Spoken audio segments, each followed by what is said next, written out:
Welcome, everybody, to episode 0 of the Battle Logs. This is a bonus episode for a web series that doesn't exist yet, but is coming soon.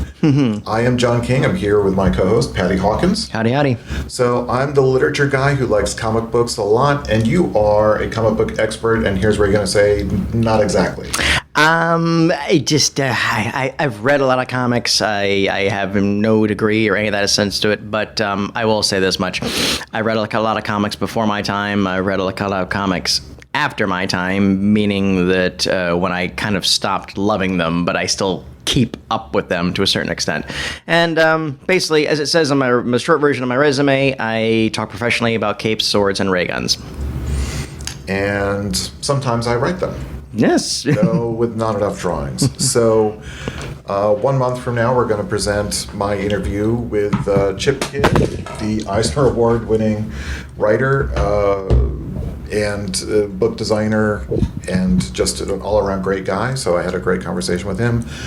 And then shortly after that, we will be releasing season 1 of the Battle Logs, where we talk about the 1943 serials, because the Battle Logs is about the history of Batman in secondary media mostly. Yes, like I said, we're going to explore the evolution of the character through all the ancillary stuff. There's been a lot of great things that talk about Batman the comics, and someday I would like to tackle the Silver Age, the wackiness of the Sprang years, because it's absolutely just insane. You know, the giant appliances and going to alien planets and all that fun stuff. And but yeah, I think there's also something too that really a lot, especially we start off with the movie serials, are very ignored, and we've discovered some nuggets that I think that a lot of people have not noticed. Not the least of which is the curiosity of the way that it's filmed in California, but there is a scene that actually says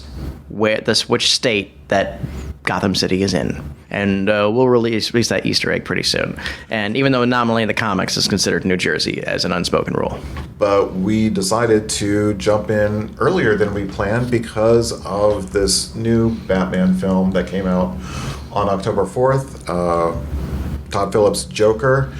And, I think this is the best Batman movie that came out on Friday. You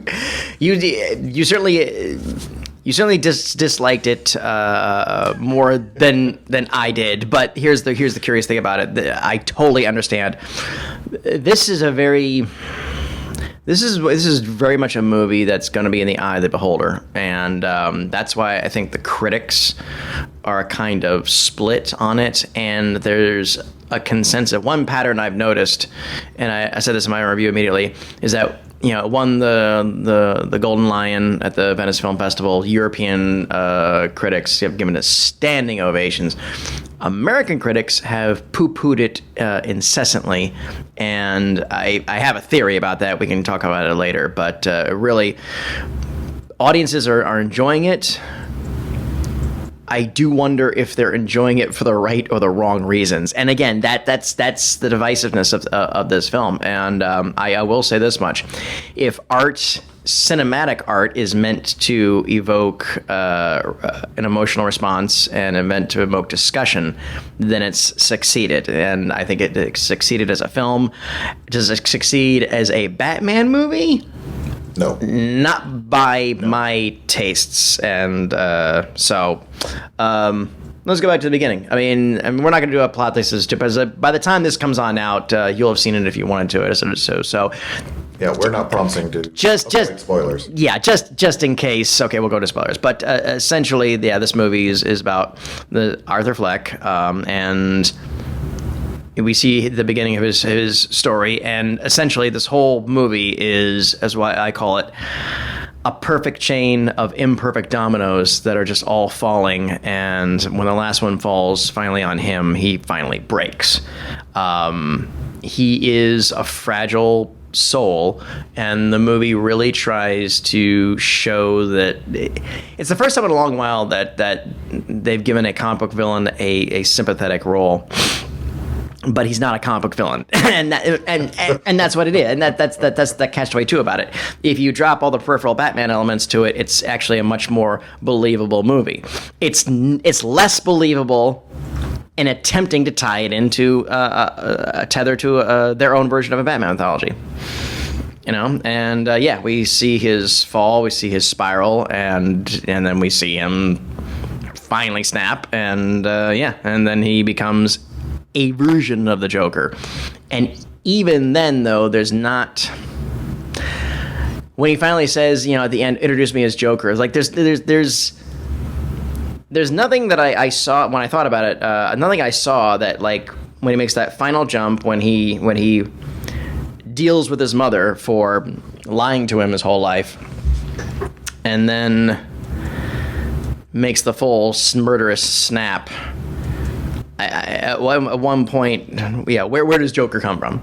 I think that's what it is. I mean, we've seen him as the clown, where, at the very least, maybe if he just had I also do card tricks. You want to see this? I could pull the Joker out of the deck. I kept waiting for some scene like that. I kept waiting for him to be maddeningly throwing the cards in the air, and then the Joker falls down, he just stares at it, and then he's like, that's it. This is what and we didn't get that.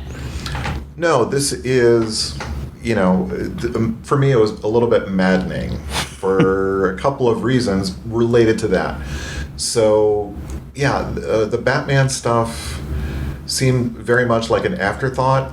And if we renamed the characters so that, okay, it's not Joker, it's not Thomas Wayne, there's not very, young Bruce Wayne looking like Damien from The Omen from the first one where he's a little kid. If we simply give them all different names, is this a moving story? Does this tell us a story about someone struggling and making choices to try and improve his lot in life in order to achieve a very clear goal he has? And he doesn't have clear goals. Like, he wants his dad to give him a hug, and his dad's not around. That's not going to happen. He wants some surrogate to do that. He wants someone to treat him decent. These are very abstract goals. And so one problem I had with the movie is, and we hear about this a lot whenever people who don't love comic book movies talk about them, it's like, ooh, everyone wants to make them so dark, and you shouldn't make them so dark. And I think that's a bullshit binary. Mm-hmm. You and I love a dark movie if it's good. Yes. But the most important thing is it has to be good. And whatever it is you tell us the story is, if you do a decent job telling that story, we'll go along with it. Shazam, maybe not beloved by the critics. I thought it was a damn good movie. Maybe not great. And all right, like, I would cut 10 minutes from the first 40, but that delivered on the movie it said it was going to be. The Batman movie in 1966 completely delivered on the very fun, campy romp that it promised to be.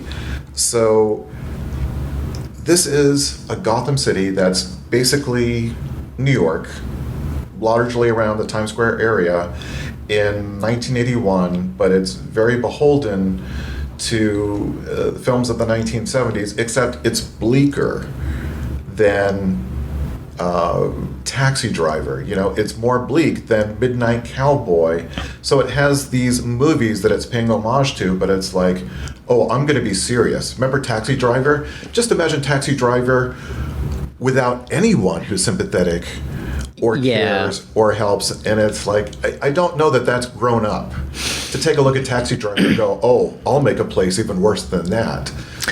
And it's not that it couldn't be that bad for a person, but you don't see anyone who seems to be truly decent in this movie. There are minor characters. The neighbor that he becomes enamored with.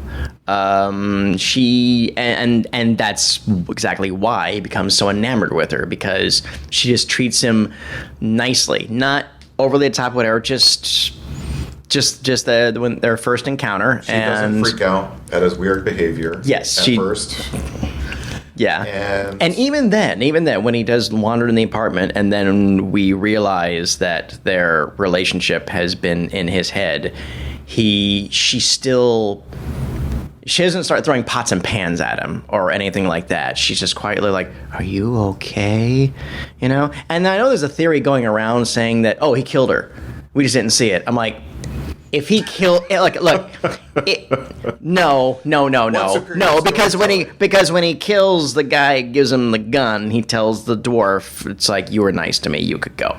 I think he just shambled out apologetically and said, I'm sorry, I won't bother you or your child again. And by nice, right, the little person is, yeah, he wasn't really nice. He just wasn't an asshole. Yes, and that's the reality that this movie creates. And whether it's true or, again, like I said about the imperfect dominoes, which is evocative of, you know, Alan Moore.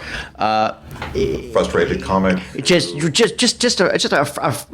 I mean, he just never had a break his entire life.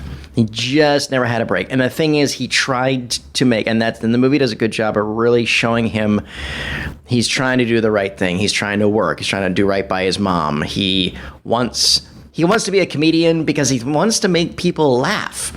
He doesn't have that egocentric approach that not most comedians have, and I'm a stand-up comedian, I can say that.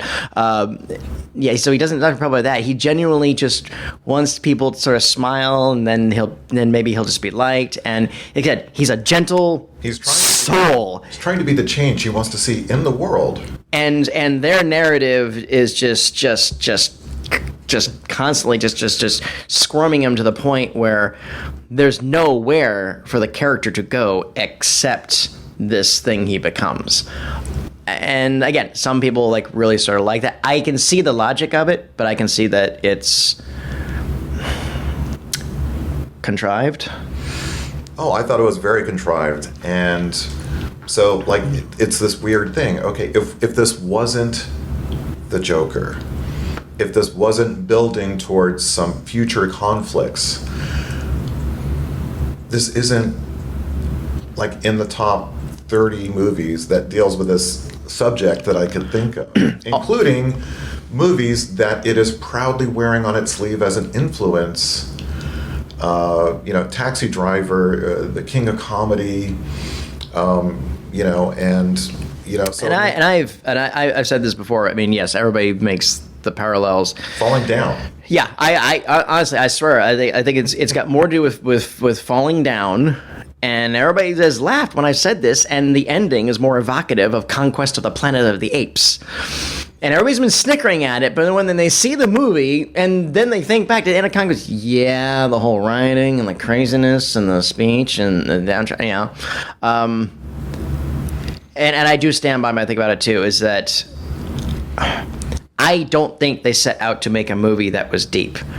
I think they set out to almost, I don't know if it was cognitive or not, but I just think maybe they themselves thought they were making something deep, or maybe themselves thought, we're going to make something that is going to be oblique and just let people look for something that we had no interpretation or interest in whatsoever. Because I stand by the fact is that really this story is just a tragedy about this guy. It's yeah, you could drag something out about class struggle. You could drag something out about everybody tried to tether like either cancel culture or anti-cancel culture or anti-incel culture or pro whatever it is to, and it's not there. It's really not there. The movie is really kind of much ado about nothing, as far as everybody trying to siphon stuff off for their own their agenda engines. As I said, it's exactly what it is. It's not trying to say anything, in my opinion. It's really not. It's just saying, this is this guy whose life is awful, and then he eventually becomes something awful. Well, yeah, we were sitting right next to each other watching the movie, and for 2 acts, I was into it. Mm-hmm. I didn't love it. And again, it's like, and we were warned, right? Todd Phillips says, yeah, we were trying to sneak in an art movie while pretending to make a comic book movie, which I think is an asshole attitude, but very fine. it's not a great art movie. And so what happens in the third act? That's not an art movie at all. What happened in the third act is, right, the cinematography and the ironic use of music just starts to further and further distance the filmmakers from the story they're telling. And as the ham-fisted themes start being driven home, right, I mean, I think he was aiming for some Kubrick sense of irony, and it just didn't land. So it's like, okay, we're dealing with really big issues here, and this is a really grown-up movie, and maybe we're taking it seriously, maybe we aren't, but isn't it clever, and isn't it funny that he's now a murderer, and he thinks killing is funny, and no one else will get the joke? Isn't that kind of ironic? And it's like, that's the punchline at the ending of the film of A Clockwork Orange. Oh, I was cured all right. And it's like, okay, basically Alex survived and nothing is really different. And, that's a very cynical ending. And in fact, it's not the ending that Burgess meant, Burgess wrote. Like, he had a whole other chapter. Right, and Burgess blamed the American sensibility of just wanting to be cynical. Although weirdly enough, though, and again, just caveat, I have not read Burgess, but I've read a detailed synopsis of the ending of the original Clockwork, where he just sort of decides, yeah, well, I guess it's time for me to grow up, and I think I'll get a job, and I think I'll marry a nice girl and settle on down. And I'm like, what about all that awful shit that you did? I can almost go with Kubrick's version in that saying too. It's like I don't really quite buy, the raping and pillaging and murdering of my rapscallious youth, okay, is past me now. I mean, me and my friends, we ran around blowing up some mailboxes with acid bombs and stuff like that when we were teenagers, and we're past the statute of limitations now. But we didn't. Yeah, we didn't do that sort of shit. But you're a reasonable, good citizen now. I'd like to think so. And a lot of that has to do I'm certainly going to say that on camera. That has a lot to do with you just maturing. And I realize I don't mean to insult you. Oh, no. But, like foolish destruction... And loses its luster.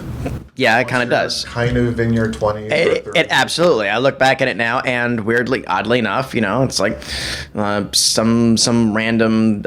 I saw a random mess on my car just a few days ago, and I was like, those little punk. And I realized karmically, I had this coming. I've had this coming for decades, and I could not get mad. I just couldn't. I'm like, what? This is what it is. It's like when I have an Amazon package like stolen by a porch pirate. I'm like,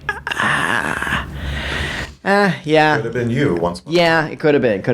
Although that's an interesting point, though, about youthful perspective, because there's no doubt in my mind that this movie, right or wrong or whatever, we agree that it has an illusion of being deep, or it's a subjective illusion of being deep. There's no doubt that there's going to be a whole generation of 12 to 17-year-olds who are going to see this movie, walk out of it, and think, "Oh my God, that movie is so deep, and it's me, and wow, man." And I'm not saying that to criticize them. It's just an observation, and it's the same. This is going to flip the switch that traditionally might have been, could have been Clockwork Orange. There was a guy we went to high school with. Okay, I won't say his name here, but Clockwork Orange was kind of like his thing. And it just Catcher in the Rye. Catcher in the Rye. Yeah, exactly. Is going to speak, and that's what it is. I think Arthur Fleck. Adolescent angst. Arthur Fleck is going to be he's going to be a Holden Caulfield for a couple of kids of this generation, and hopefully they'll eventually grow out of it. But he's so uncomfortable, like he doesn't have much charisma. Now, Joaquin Phoenix, I do have to give him credit for giving what looks like an excruciatingly physical performance, and just watching him run in dress shoes, which I've done before, and I'm still messed up over years later. Like, so many scenes, and there's the early scene where he's sprinting in clown shoes. Yes. While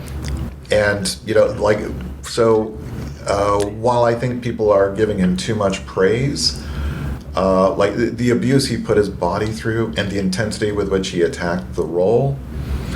Like, I don't think he's an interesting Joker. Most of the time, he's not making decisions. He's reacting, and he seems compulsive, which is why this doesn't really feel like a story to me. This is a bunch of story elements, but he's not really like most Jokers are brilliant minds, and yes, you can see, like, even Cesar Romero, who is full of alliteration and like he's this over-the-top comic character, just thrust right onto the TV screen, but the wheels are turning. He's got schemes, and even if it's like, I imagine an unusually large part of his brain is just thinking about how he's going to say what he's going to say. Mm-hmm. But Arthur Fleck, he's got this deranged journal that looks like, okay, just right out of the serial killer playbook. You got porno images that look like they've been defaced. Although, I'll actually defend his notebook, because if you look at any guy's hard drive, you might see some journalistic ramblings. And yes, I have a special file on my hard drive that, upon my death, the executors of my estate are told, delete this file and do not look at what's inside of it. Yes, exactly. So unless you really want to know things about me that you didn't wish to. But yeah, like I said, and again, it's his clumsiness. And that's what he is. He's clumsy. He has no cunning. He has no genius, and a successful Joker is just that. Besides mental illness, and it could be a variety of mental illnesses, which is why his cocktail of 7 different medications are struggling to work. He seems clearly on the spectrum, right? When he's taking notes on comedy, he's like, make eye contact. Yeah. Because that was something he noticed he needed to try and do. But weirdly enough, his notes were valid. I have a friend of mine who's a stand-up comedian who saw this, and he was like, you know what? The way he studies, I wish people would go to 5 or 6 open mics and make those same notes before they get up on stage. And again, when he finally sort of snaps at the end, when he's practicing to be on the TV show appearance, and he's studying just opening the cameras and hey, how you doing, all this other stuff, and then he changes his mind about his plan. Of course, he improvises. And I think partly he's so twitchy that I felt like I just wanted to see him make more conscious decisions. Like, I thought Jack Nicholson was a ham-fisted Joker, but he makes very clear choices, and he seems to be having fun while he makes them. Yes, and maybe that's my beef with this movie, is it just seems so humorless. Except for one really funny moment that you and I both laughed at. When he's entertaining kids and the gun flies out on the floor in the hospital, and you're like, oh, that's... all right. That was cringy, because I've been kind of in a situation like that, and not with a gun, but it just I've been in a situation where something just happens at the wrong possible thing in the wrong possible place, and I just try to sort of cover it up, but I was just like, I'll never recover from this. So that I freely admit, that was just like, oh yeah, I've been there, but yeah, it was, yeah, there's a. Again, it's just the falling dominoes and falling down, and just watch him go. But that final turn, and even at the end, he becomes a symbol completely independent of his intentions. He's an accidental Joker, in the purest sense that not because he falls into a vat and decides I'm gonna do this or whatever, or has a cult following. His actions create all this stuff, but he doesn't know what to do with it. It's like he enjoys the exaltation at the end and doing his dance, and he's finally got what he wanted. He's got people who love him. But They don't know him, yeah, but is that but they love him. But is that what the Joker does? I mean, to date, I think it can be argued that Heath Ledger, I think, still holds the crown of a Joker, which is most evocative of the classic comic book version of the Joker, or let's say the nominal version of the Joker. I mean, just someone who just wants to expose human hypocrisy. And with the bombs and just, burning the money and everything else, and it was just like, Alfred Kane's a little wrong about it. Some men want to watch the world burn. And it was like, Heath Ledger doesn't watch the world burn. He wants to watch the world burn very, very slowly and watch people throw their neighbors in front of them first before they get burned. And that's what he wants. But Arthur's just angry at the world, and I'm mad as hell, and I'm not gonna take any more of this. Yeah, Network was one of those movies I put on the list of, okay, what is this? What are the beats that this movie is following? And the Network speech that is delivered at the climax of the film, or maybe the first climax. It's kind of two climaxes, but the first one, it's so adolescent. Yes. Oh, the system isn't helping me, so why should we care about the system? And it's like that. There is no system. Like that is the problem. But there, the system, like, it's kind of like when people complain and they go, "Oh, I hate it when they," and it's like, well, who are they?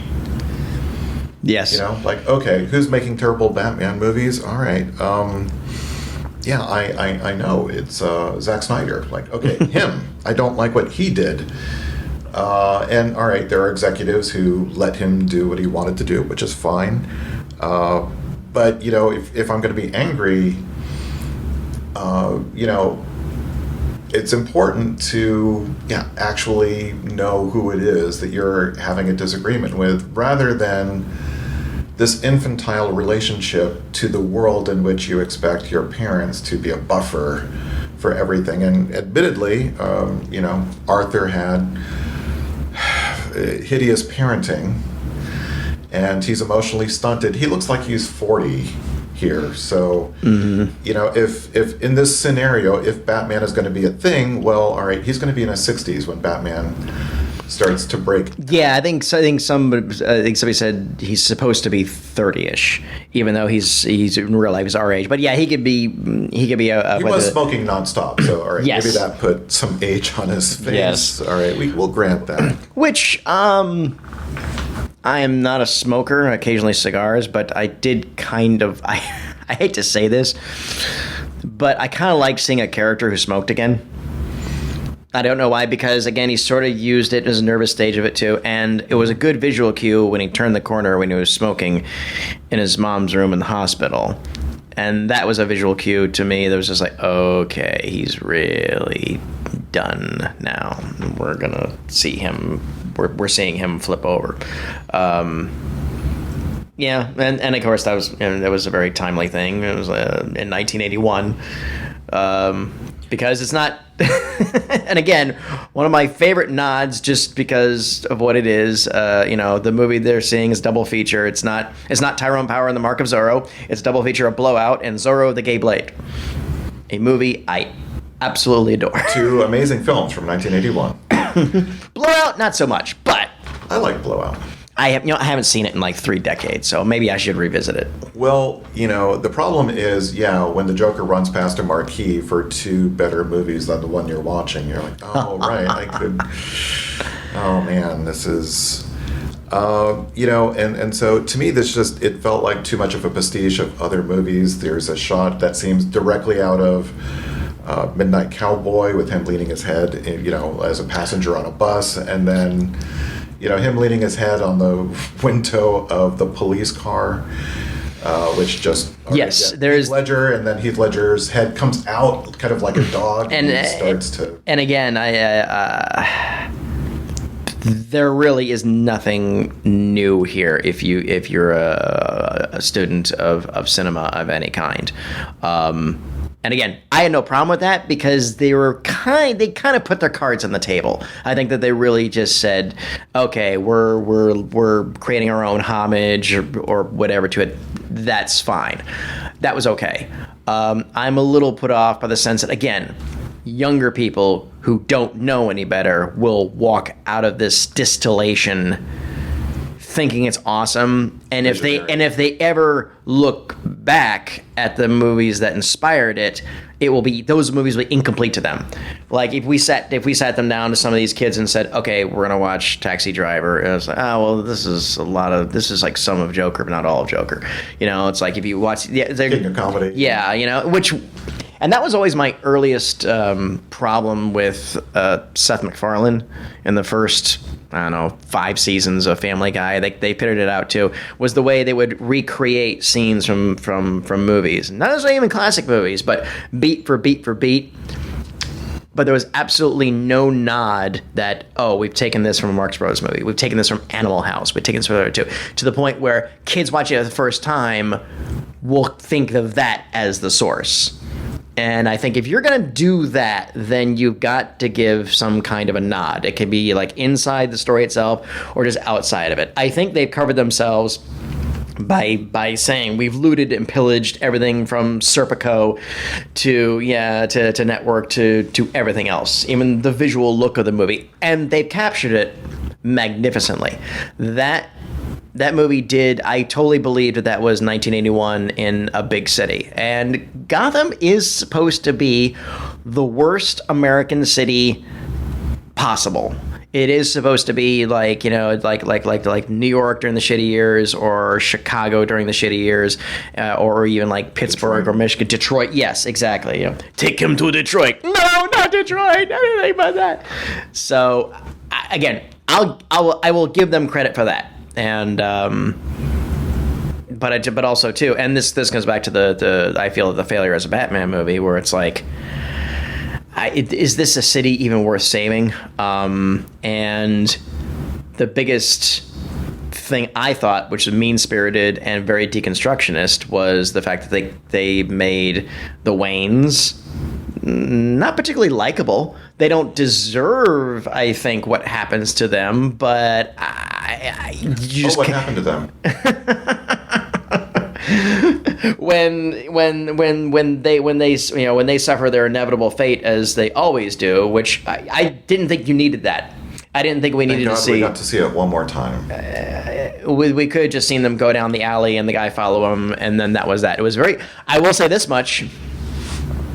I actually appreciated the brutality of it, because I've always felt that it's always been, maybe just for the sake of maintaining a PG-13 sort of thing to it. It's just like you see the gun, you hear the noise, and you see the pearls or whatever. The pearls symbolize the chaos and the disorder and the... I did like the stark brutality of it, because I do think that's important for Batman. I do think it's important for him to see that way, but the circumstances, the way they've altered it, I thought just didn't quite work. And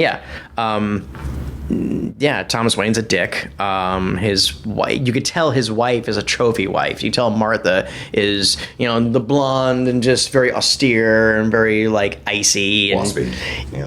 And Alfred's dickish. We see him for one scene and he's protective, but there was a moment that could have changed. The moment when Arthur said who he was. I really think that the nominal Alfred would have paused. Oh, you're her son? Oh. Alfred behaved poorly. So Master Bruce, go back to the house. You young man, come in here with me. Let's have a cup of tea. And I really think that Alfred would have and should have shown him that sliver of empathy, sympathy that he'd been looking for. And I think that was, but for the... Or at least manners. Yes. The idea that Alfred would lack manners, just, okay, you don't get it. Like, that's a moment where you're showing me, okay, either I haven't read any of the books, or I just don't care. I think it's both. I think, and again, because they've always said up front, it's like, we're going to make a real movie and make it where Batman underoos to get it through the studio system, which is which is so. There's a really crazy irony when you think about it. When you think how far comic book movies had to slog their way through the studio system to be made, that we're at a point where a real movie has to be disguised as a comic book movie to get made. That is truly a 21st century. What the fuck is going on here? I will absolutely say that. But also traditionally, though, when anybody has that attitude towards the comic book source material, again, you don't have to like it, but you have to respect it. Ang Lee said the same thing about his Hulk movie, and he made an absolutely ridiculous, nonsensical film out of the simplest and easiest comic book character of all time. Big giant monsters and big giant robots and tanks and bombs and Hulk smash. That's it. And don't give me that crap about the Jekyll and Hyde stuff. No. It's not just Hulk smash. Boom. Done. That's what everybody wants to see. But anyway, we're a Batman podcast. So yeah, like the first two acts I thought were pretty good. I wanted the character to make more choices, and like a character who's just so brutalized and just trying to he's trying to shield himself from the world while putting himself out there literally as a clown. And if it wasn't so relentlessly negative, I would have had the room as a viewer to feel more. Mm-hmm. And the part that bothered me is, all right, so for like an hour and 20 minutes or so, we were, all right, this is a grim story and it's unrelenting and I don't think it's honest, because it's like, oh yeah, Taxi Driver, that was a playpen compared to what I'm going to show you. And it's like, well, that just doesn't seem like, that's not more adult than making a good comic book movie. That's just being ridiculous. Even in the worst days, New York, there were some nice people, there were nice places,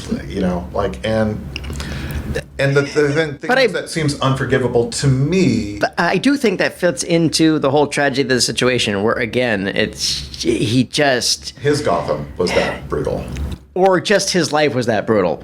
He just didn't bump into the right people. He just had a bad shuffle in the world. I absolutely see your point. I just, in my own headcanon, I just look at it as a character who has experienced too much trauma can't really be a protagonist, because they can't actually, they're in defense.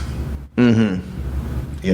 So that whatever, the part that seemed unforgivable to me is just the way the movie ended. It seemed like all the loose ends were being thrown together in this grandiose way, and it's like, let's look at the symbolism, it's really big, do you get it? And let's look at the themes, and they're really big, do you get it? That shot of television screens, which I was convinced, this is where the movie's going to end. And actually, I think that was a good spot for it to end. And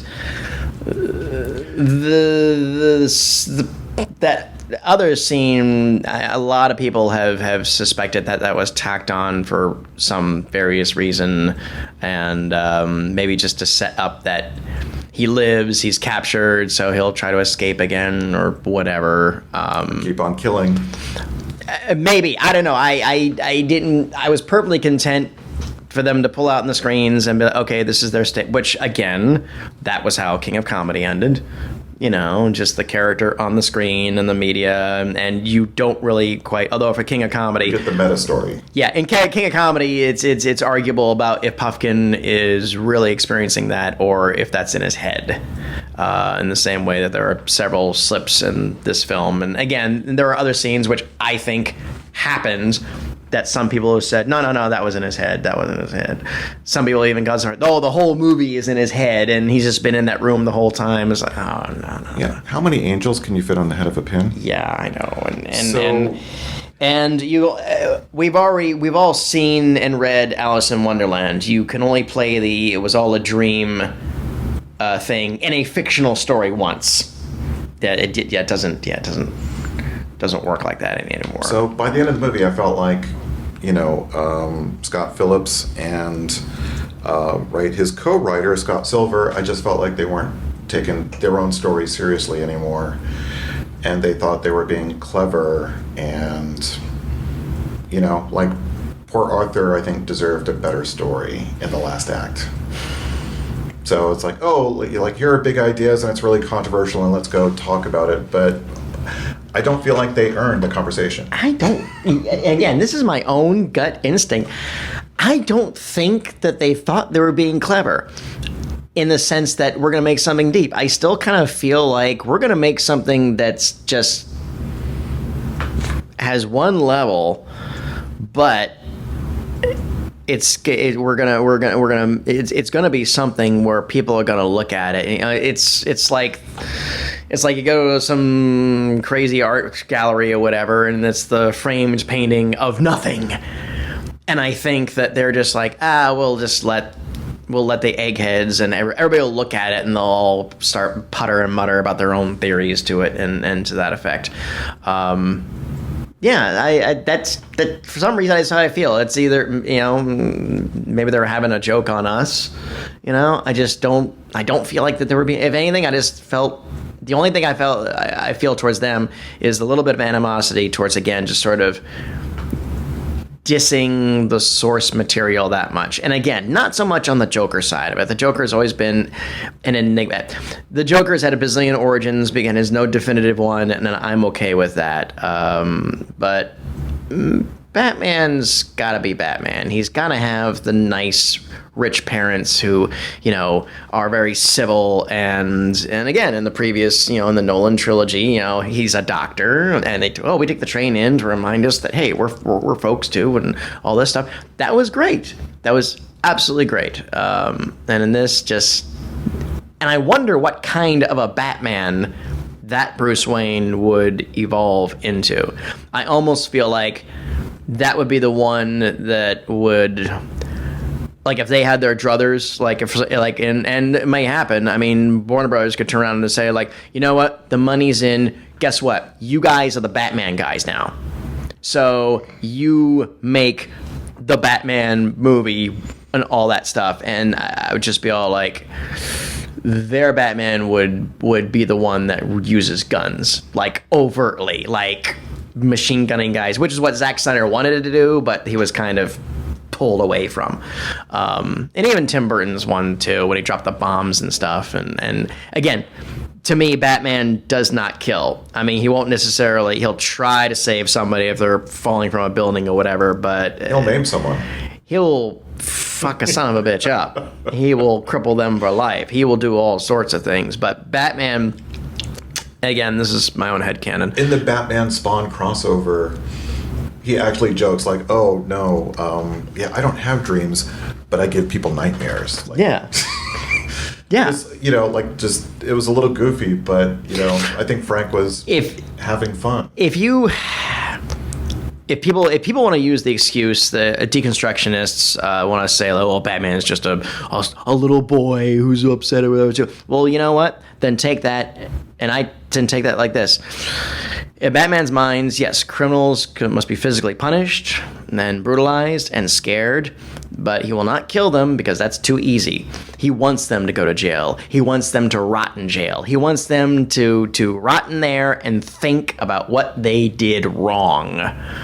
And maybe they'll turn. But if they come right out and do the same thing, he'll put them right back on in. That, to me, is what Batman does. And I feel like if these guys were given the keys to the Batman kingdom, I just feel like he would just be like he'd be the Punisher Batman. And the short-sightedness of the studio system would be like, yeah, sure, why not? This movie's broken all records for this opening, and it's not going to go away anytime soon, whether we like it to or not. There's a prurient curiosity to me to see where this continues to go.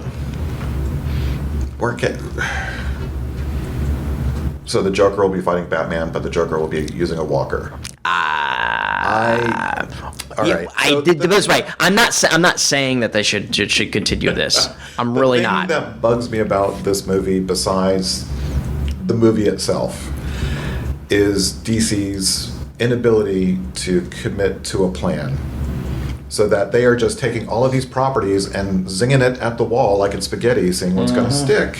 Yep. And, you know,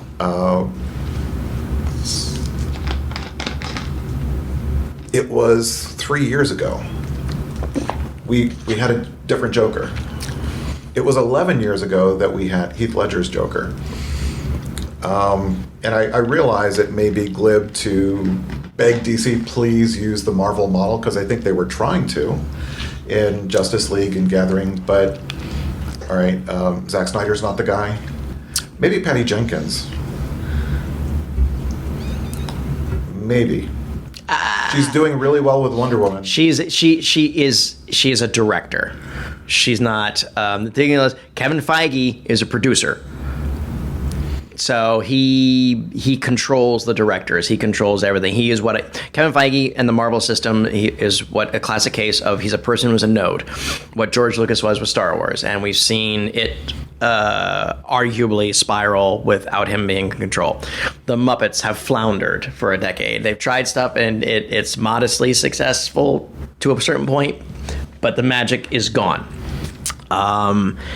And so, yeah, Kevin Feige, he had a plan, and I don't agree with all of it. But the whole point of the matter is that everybody knows that the buck stops with him. DC, Warner Brothers, more specifically, I mean, for years they were laughing at Marvel, like doing an Iron Man movie and doing this, and then they laughed their asses off when they said an Avengers movie. Why would we put all of our characters in one movie that'll make $500 million when we can put them all in separate movies and they'll make $500 million a piece?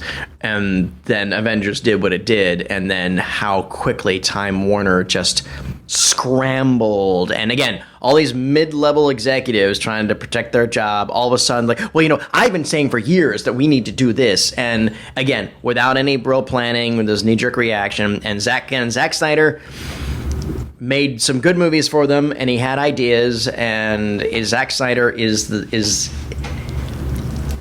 a fan. There's no doubt in my mind. He has read this stuff, and he has read Dark Knight, and he freaking loves it. But just because you're a fan of something doesn't mean you understand it, and doesn't mean you understand why. Joss Whedon is a fan of these comic book characters, and he understands them. He understands the characters. And it's a really difficult skill to adapt this work and create new work using these characters and these collection of mythos, and somehow make it all mostly work. The most important thing. It's really a series of miracles. The most important thing that people that don't realize about what Joss Whedon's Avengers is that it was not an adaptation of any comic book story whatsoever. He just took the characters and created a new story that was true to the comic book interpretations of the characters, but organic within the cinematic universe that they have been building. Whenever they're like X-Men twice now have done the fucking Dark Phoenix story, and it's like, dude, let it go. The only way Dark Phoenix works is we have to spend a decade and a half loving Jean Grey, and then when she goes crazy, then she dies. That's the emotional gut wrench of it. It's like in the Garfield Spider-Man movie. It's like, oh, we're gonna introduce Gwen Stacy in the first movie and then kill her off in the second movie. It's like, what's the fucking point? We haven't fallen in love with her. A good cinematic death, Spock. Because we loved Spock in the TV series, the first movie, and then when he died in the second movie, and then that resonated. That would have been too. So I've always said, just take the characters and do an organic story. And maybe DC's arguably tried that. Suicide Squad was a strikeout, but the swings looked good. I'll give him credit for that, and Gunn's insane version might be pretty interesting to see as well too. But no, DC DC and Time Warner, they need the definitive voice, and they have not really named that person yet. There's a producer, executive guy who's the Asian fellow's name I've forgotten. He's kind of nominally in charge, but he's more in charge of the line. He's not really said, like, I'm the official DC movie guru, so you have any questions, you come to me. It's just frustrating because I do love these characters. And, like, I might be a DC guy, and you have to go to the animated films to get the good stuff. And even if the movies were even if these movies are bad, but they're sticking to a plan and they're trying to build something and they just commit to it, maybe it would get good. But yeah, it just seems so scattershot that like, even if the Joker movie were better, what now? Yeah, there's a. Right, so are we going to see more? There's going to be more Aquamans and more Wonder Womans, but we've got a Batman from a different timeline and two different Jokers. I probably Jared Leto's never coming back. I presume they wouldn't want him on the set, even though. If the latest rumor, they don't. Well, I do know that the Joker appears in the Birds of Prey movie, but apparently it's a double. It's meant to be his Joker, but it won't be him playing the Joker. A lot of headaches on set for that one. Yeah, and every few weeks, you just hear rumors about the latest thing as of this taping is that now they want to adapt the Hush storyline, I think. So that's why they're running around. They want to go back to a model of, all right, we're just going to have him fight all the supervillains, all of Batman's villains all at once. And I'm like, that's fine. Okay, I can be okay with that as long as you please do one thing. Just please establish that he's been Batman for several years and he's already got a history with them. And again, this was always the brilliance, the underrated brilliance of the Adam West series was that we were spared we got a note from someone who calls himself Bookworm and blah blah. No, it's that pundit of puzzledries, it's on the loose again, and just like the Riddler again. Let's go again. That's what made it work. Let's just skip all this malarkey. We accept it and go on. And yeah, the one thing Sam Hamm had right in the '89 series was skip the origin. You can have a flashback to it, but just skip it and jump right into beating up guys. And the conflict. Yes. Without having to start at the beginning. And I've always said, I said this with Man of Steel when I heard they're going back to the origin. I was like, again. Anybody who gives a shit at all about Superman knows his origin. And anybody who doesn't care. They're just seeing the movie on a Friday night and they want to see the guy in the cape throw a truck. That's all. That's really, really all. We don't need to sell this to it. But origin movies are lazy. They're easy to write.